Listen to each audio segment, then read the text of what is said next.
Hi amazing viewers, welcome back to my YouTube channel. So today I'm reacting to the Bible proof prophet Moses. So guys, please stay tuned and enjoy this wonderful video with me. Before time began, there was the cube. We know not where it comes from, only that it holds the power to create worlds and fill them with life. That is how our race was born. For a time we lived in harmony, but like all great power, some wanted it for good, others for evil. And so began the war. And just when all hope seemed lost, message of a new discovery. Avi Lipkin is here from Israel, and he's brought his brand new book. It's called Return to Mecca. And the title of this book, Return to Mecca, what could that possibly mean? And on the cover is a picture of a black cube. That's where the story starts. Avi, let's start right there. Yes. I believe that the Bible is a GPS. I believe that the Bible took place, a lot of it took place in Arabia. Actually, in most churches, Christians say to me, we know that Mount Sinai, the real Mount Sinai, is not in the Sinai Peninsula, but rather in northwest Saudi Arabia. It's called Jebel al-Lawz. I am the first Jew in the Jewish world who's coming to the rabbis and saying, the Torah is a GPS. Jethro, the high priest of Midian, I believe was the high priest of the Kaaba, the black stone, which is today in Mecca. There was no Mecca, it was just a black stone in those days. Our father's Jethro. He's Sheik of Midian. Moses was the son-in-law of Jethro. Moses was the understudy of Jethro for 40 years. And when Moses went to take the children of Israel out of slavery, he gave them the phylacteries, which they are to put on their forehead and on their left arm, as a sign from God that we are leaving the pyramid system of slavery in Egypt, and we're going to the cube system of freedom in Arabia. And it must be remembered that there was no Judaism in those days, there was no Christianity, there was no Islam.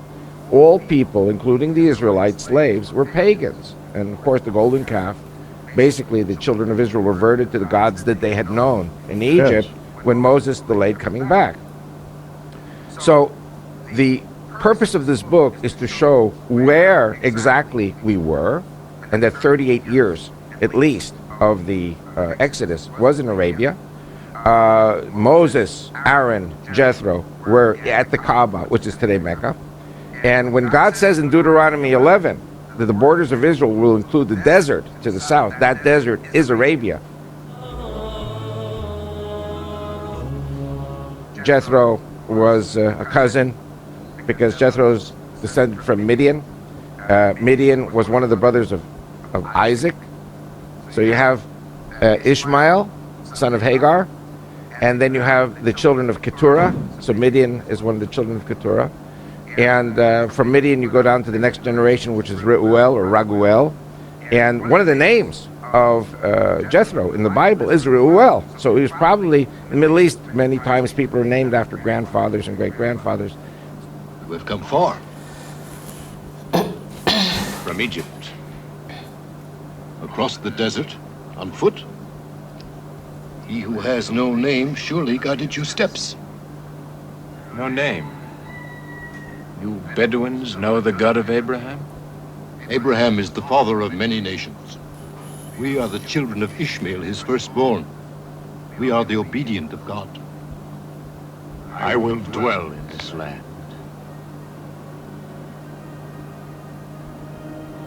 So Moses, when he had to flee Egypt after he killed the taskmaster who was beating the Jewish slave, the Israelite slave, he knew where he was going. He knew the geography. He was almost Pharaoh, so he had to know the geography. So he took the Israelites through the desert to what is today Nuweiba, on the eastern shore of the Red Sea of Sinai. That is where they crossed. And by the way, there's no archaeological proof at all of an exodus in the Sinai Peninsula. But there is tons of archaeological proof in the Arabian Peninsula, the New Testament, chapter 4, verse 25 of Galatians, it says, you know, that Mount Sinai and Hagar, which are in Arabia.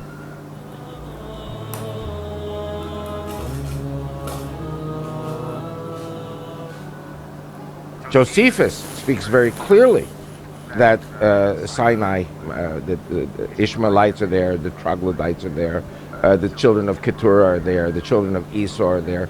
Everybody is there, and they're all one family. And talk about the linkage between the Jews who wear phylacteries and this pilgrimage to Mecca. By the way, if Christians have ever come to Israel, so I'm talking now to the people who've been to Israel, they've seen it on the flight.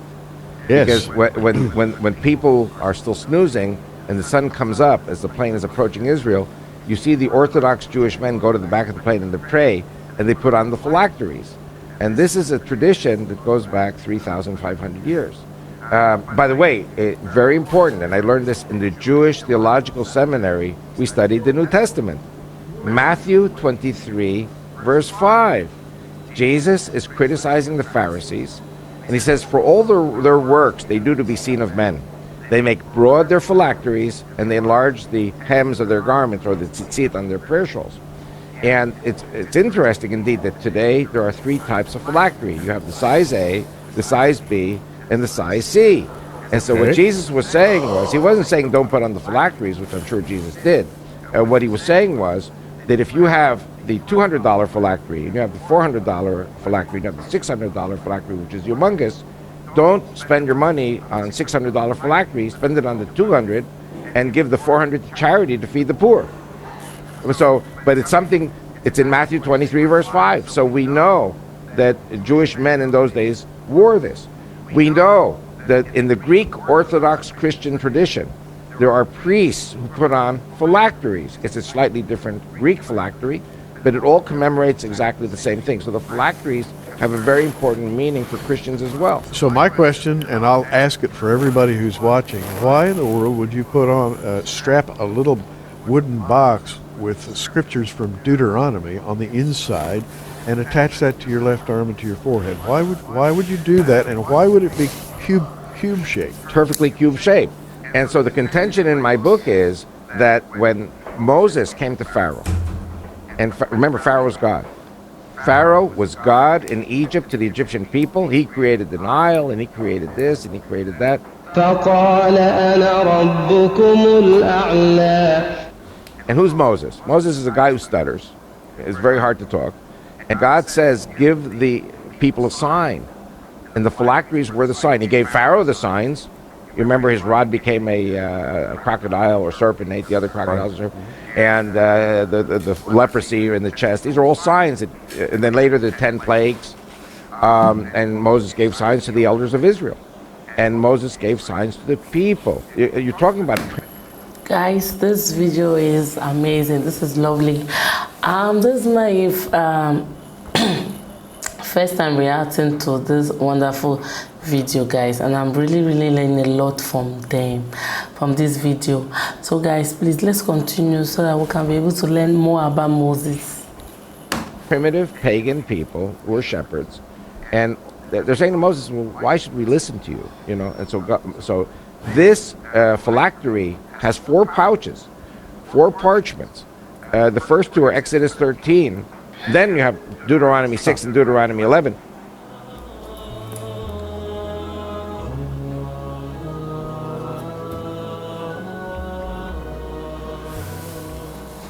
Exodus 13, we are still in Egypt. We are still in slavery. We're about to flee. But Exodus 13 talks about the, a sign on thy arm and frontlets between thine eyes. And, I know young people won't know the word that I'm going to say now, but there's a word that older people like you and I remember, which is, gyroscope. The gyroscope takes us directly in the direction we have to go. And Moses is leading the children of Israel out of the pyramid triangular system to the cubic square system of freedom in the desert. And again, Moses says to Pharaoh, let my people go so that they may circle me in the desert. The other 5 times, let my people go so that they may serve the Lord in the desert. But the first one is they should go around in circles. Now, Hajj is a pilgrim to Mecca. Hag is the Egyptian pronunciation. Hag in Hebrew means a holiday or going around in circles.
Hag in Hebrew means a holiday or going around in circles, or going around in circles.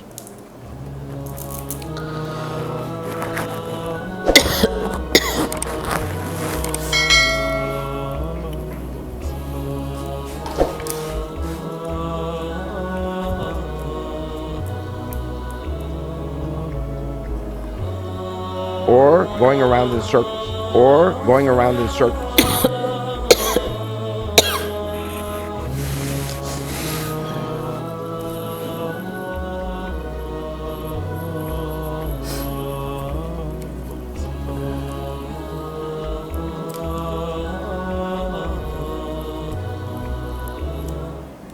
And so the first meaning really meant, let my people go so that they may sacrifice to the Lord at the Kaaba in Mecca, which there was no Mecca at the time, which is the black stone. Jethro was the high priest. Moses was the understudy of the high priest. And so he knew why, spiritually, he was taking the children of Israel out of slavery from the pyramid system to the square system to Jethro.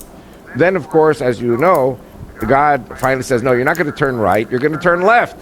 Instead of going to Mecca and Medina, we turn to the Mount Sinai, Mount Horeb, which, as you said very correctly, is within sight of Eilat and Aqaba and the Red Sea.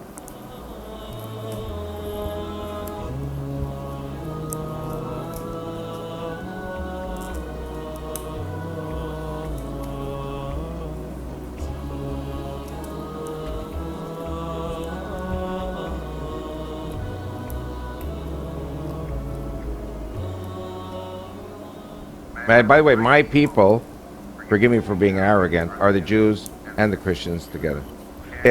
Now, my contention through my book is, if we Judeo-Christians get Mecca and Medina, then we capture the flag, and it is the termination of Allah, who I say is Satan, and sending the devil to the pits of hell for 1,000 years.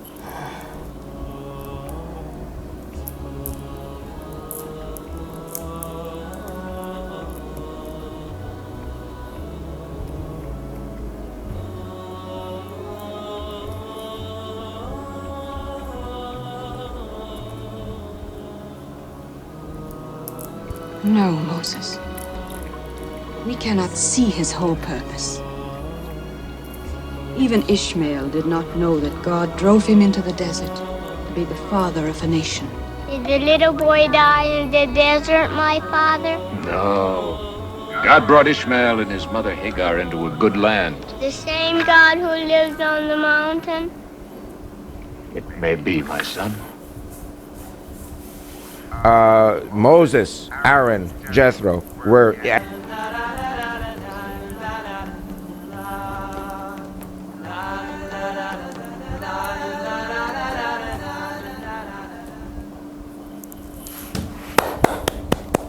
Wow, wonderful video, guys, about Moses. and about everything about the Jews, the Pharaoh, everything about them. Like, this is my first time reacting to a video like this, and I'm so happy about it. Like, at least I was able to like educate myself today. The video was able to educate me today on how Moses and the Jews, the Pharaoh, all of them were able to live to the promised land. So guys, please comment below on more of all these wonderful videos, for me to react to, and also share and subscribe to our YouTube channel, Ngal Fashion Store. Fashion makes sense.